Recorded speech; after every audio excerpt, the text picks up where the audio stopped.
Hello everyone, welcome back to the Prarthana classes. आज हम discuss करेंगे केमिस्ट्री के क्लास 11 का चैप्टर 1। ठीक है, तो पिछले वीडियो में हम लोगों ने देखा था बेसिक कंसेप्ट ऑफ केमिस्ट्री, जो कि हमारा चैप्टर नंबर 1 है क्लास 11 का। तो इसमें हम लोगों ने यूनिवर्स को क्लासिफाई किया था, बहुत सारा डिवीजन देखा था। ठीक है, तो वो एक टॉपिक था इसका थियोरेटिकल पार्ट। अब हम लोग यहां से देखेंगे न्यूमेरिकल पार्ट, जो कि होगा सबसे पहला यूनिवर्स की क्लासिफिकेशन के बाद law of chemical combination. Law of chemical combination, अब पहले इसको समझ लेते हैं क्या है, फिर इसके बारे में जानेंगे। अभी तक हम लोगों ने पढ़ा मैटर, है ना। मैटर में division solid, liquid, gas, pure substance, फिर कंपाउंड, ये सब डिवीजन देखा। अब देखेंगे कि दो सब्सटेंस आपस में रिएक्शन कर रहा है, जैसे ए और बी आपस में रिएक्ट कर रहा है। तो इस रिएक्शन को हम लोग को अगर कैलकुलेट करना हो कि कितना पार्ट ए का रिएक्ट किया, कितना पार्ट बी का रिएक्ट किया, कैसे रिएक्ट किया, कितना अमाउंट रिएक्ट किया, है ना, मॉलिक्यूल्स कितना होगा, मोल्स कितना होगा। मान लीजिए गैस के फॉर्म में है, ए और बी किस फॉर्म में है, गैस। तो गैस का हम लोग क्या मेजर करते हैं, वॉल्यूम। तो वो वॉल्यूम कैसे कैलकुलेट होगा, तो अलग अलग कैलकुलेशन को किस समय, जब वो केमिकल कॉम्बिनेशन कर रहा है, मतलब जुड़ रहा है ना, रिएक्शन समझ सकते हैं। और जनरली यहाँ पे हम लोग केमिकल कॉम्बिनेशन ही लेंगे, उसी को हम लोग जनरल रिएक्शन के तौर से समझ सकते हैं कि केमिकल रिएक्शन हो रहा है। ठीक है, केमिकल रिएक्शन तो आपको पता है, दो चीज जब रिएक्ट करता है तो तीसरा तीन या दो से ज्यादा या एक कंपाउंड बनता है, और वो उसको हम लोग बोलते हैं केमिकल रिएक्शन। इस समय अलग अलग जो हम लोग फॉर्मूला लगाएंगे, अलग अलग थ्योरी लगाएंगे, क्या करने के लिए, उसको कैलकुलेट करने के लिए कि कितना कंपाउंड या कितना सब्सटेंस ए का रिएक्ट किया, कितना बी का किया, कितना सी बना और कितना डी बना, अमाउंट क्या बना। ठीक है, उसको हम लोग कैलकुलेट करेंगे किसके अंदर, लॉ ऑफ केमिकल कॉम्बिनेशन के अंदर। इसमें 5 लॉ पढ़ना है, कितना, 5। 9th क्लास में अगर याद होगा आपको, तो 9th क्लास में हम लोगों ने 3 पढ़ा था नाम, लेकिन डिस्कस सिर्फ 2 का किया था। यहाँ पे तीसरा भी डिस्कस करेंगे, 2 और लॉ को इसमें इंक्लूड करेंगे। तो सबसे पहला जो लॉ है वो है आपका law of constant mass. Law of constant mass, ये आपको पता होगा। इसको हम लोग law of conservation of mass नहीं बोलते हैं। इसमें क्या करते हैं, ये लॉ कहता है कि total mass of matter in a chemical और फिजिकल चेंज रिमेन्स कांस्टेंट दो द मैटर में चेंज इट्स फॉर्म। ये आपका हो गया ये लॉ। कौन सा law, law of constant mass. किसके अंडर में आ रहा है ये, लॉ ऑफ केमिकल कॉम्बिनेशन। कितने लॉ को पढ़ना है इसमें, 5 लॉ को हम देखेंगे। पहला लॉ ये है, देखिए इसमें क्या कहता है, टोटल मास जो है एक मैटर का वो हमेशा कांस्टेंट रहेगा, फिक्स रहेगा। आप कोई भी रिएक्शन करा लीजिए, केमिकल या फिर फिजिकल, है ना, और उस चेंज में वो जो मैटर है अपना फॉर्म भी चेंज कर सकता है। ठीक है, उससे हमको कोई लेना देना नहीं है, लेकिन हमको किसको कंसीडर करना है, मास। मास जितना आप शुरुआत में लीजिएगा, लास्ट में भी आपको वही मास जो है आंसर में आएगा। एग्जाम्पल के लिए अगर हम ले लेते हैं CaCO3 और इसको हीट कर देते हैं, ये हीट का सिंबल होता है, तो क्या मिलेगा आपको, CaO प्लस CO2। अब मान लीजिए हम लोगों ने लिया इसको 100 ग्राम, 100 ग्राम, तो 100 ग्राम लिया और ये मिला हमको 77 ग्राम, 77 ग्राम। ठीक है, ये अलग भी आ सकता है, एक्सपेरिमेंट के अकॉर्डिंग हम लोग एग्जाम्पल सिर्फ ले रहे हैं समझने के लिए। तो 100 ग्राम में 77 ग्राम क्या मिल गया आपको, CaO। तो ये कितना मिलना चाहिए, तो 77 में 100 में से 77 माइनस करेंगे तो आएगा 23 ग्राम। तो शुरुआत में हम लोगों ने लिया 100, यहां भी ऐड करके आएगा 100 ग्राम। 100 मतलब प्रोडक्ट। तो ये जो रिएक्टेंट है और जो प्रोडक्ट है, फॉर्म चेंज हो रहा है। पहले कैल्शियम कार्बोनेट था, अब कैल्शियम ऑक्साइड और कार्बन डाइऑक्साइड, तो फॉर्म चेंज हो गया, लेकिन मैटर जो है उसका अमाउंट क्या हुआ, चेंज नहीं हुआ, तो फिक्स है। तो ये लॉ है पहला, law of constant mass chemical combination में। ठीक है, अब दूसरा लॉ हम लोग देखते हैं। दूसरा लॉ क्या है,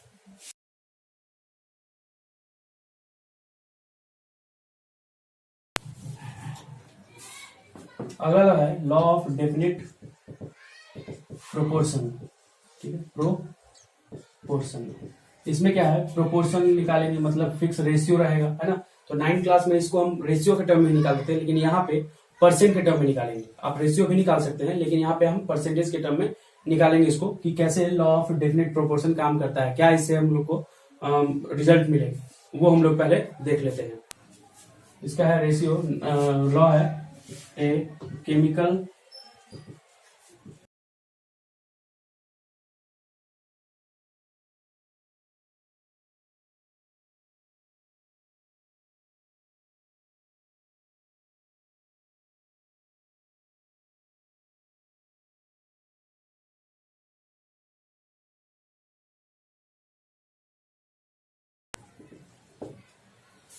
देखिए, एक केमिकल कंपाउंड जो है, जो मेन पॉइंट है इसमें मैं उसको अंडरलाइन कर रहा हूँ। एक केमिकल कंपाउंड हमेशा सेम एलिमेंट्स के से ही बना होगा, है ना, और वो सिर्फ सेम रेशियो में होगा।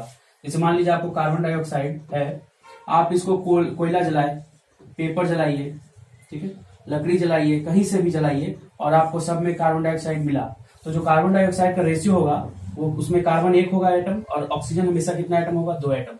ये हमेशा फिक्स रेशियो में रहेगा। लेकिन आपका जो सोर्स है जिससे आप प्रिपेयर कर रहे हैं, वो आपका कोई भी चीज रहे, उससे कोई फर्क नहीं पड़ेगा। जो आपका कंपाउंड है, देखिए केमिकल कंपाउंड, वो हमेशा किस रेशियो में होगा, सेम रेशियो, बना होगा सेम एलिमेंट से अगर तब, ठीक है। आप यहाँ कार्बन डाइऑक्साइड ले लीजिए, मान लीजिए जलने से यहाँ सल्फर भी निकलता है, तो सल्फर डाइऑक्साइड हो गया। तो इसमें हम लोग नहीं, ये यहाँ पे नहीं लेंगे, सिर्फ किसको लेके चलेंगे, तीनों केस में कार्बन डाइऑक्साइड। अगर सल्फर डाइऑक्साइड लेना है तो तीनों के केस में हमको क्या लेके चलना होगा, सल्फर डाइऑक्साइड।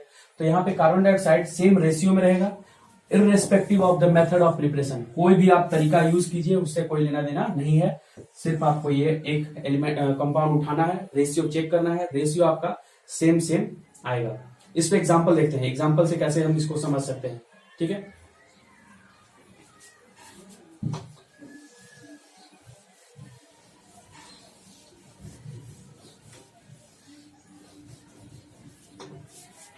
वहां देखिए आपको एक क्वेश्चन दिख रहा होगा। इस क्वेश्चन में हम देखते हैं, समझने की कोशिश करते हैं कि क्या क्या इसमें है और कैसे ये लॉ जो है इसको सेटिस्फाई करता है। तो क्वेश्चन आप पढ़िए।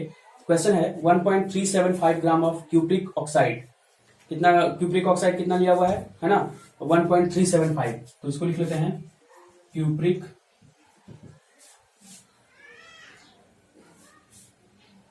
ऑक्साइड कितना है, 1.375 ग्राम। आगे पढ़िए क्वेश्चन में ऑन रिडक्शन, जब इसको हम रिड्यूस करते हैं, रिड्यूस तो आपको पता होगा, ऑक्सीजन को जब हटाते हैं, रिमूव करते हैं या हाइड्रोजन ऐड करते हैं, दो तरीके से डिफिनेशन उसका है। तो वहां पे रिड्यूस किया गया हाइड्रोजन के, reduced in hydrogen gas gives 1.098 gram of copper. Copper कितना आपको मिल रहा है, तो कॉपर मिला आपको 1.098 ग्राम, ठीक है। आगे ये हो गया एक्सपेरिमेंट एक, पहला एक्सपेरिमेंट। जैसे कोयला हम लोगों ने जलाया था एक बार, और एक बार कागज जलाया था पेपर, और एक बार लकड़ी जलाया था, उसी तरह यहाँ भी दो एक्सपेरिमेंट हो रहा है। एक एक्सपेरिमेंट ये, अगला एक्सपेरिमेंट पढ़िए। इन अनदर एक्सपेरिमेंट, दूसरे एक्सपेरिमेंट में 1.179 gram of metallic copper produced. कितना कॉपर आपको मिल रहा है, 1.179 ग्राम। फिर से एक्सपेरिमेंट नंबर यहां लिख लेते हैं 2।